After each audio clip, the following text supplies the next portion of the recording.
Hello everyone, today we are going to learn basic AviCAD tutorial how to export to PDF. So for example, you can draw a rectangle,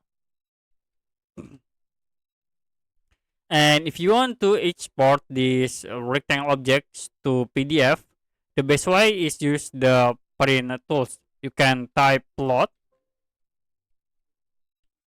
press enter, and the next you can change for printer names into PDF. So I will use this Microsoft Print to PDF.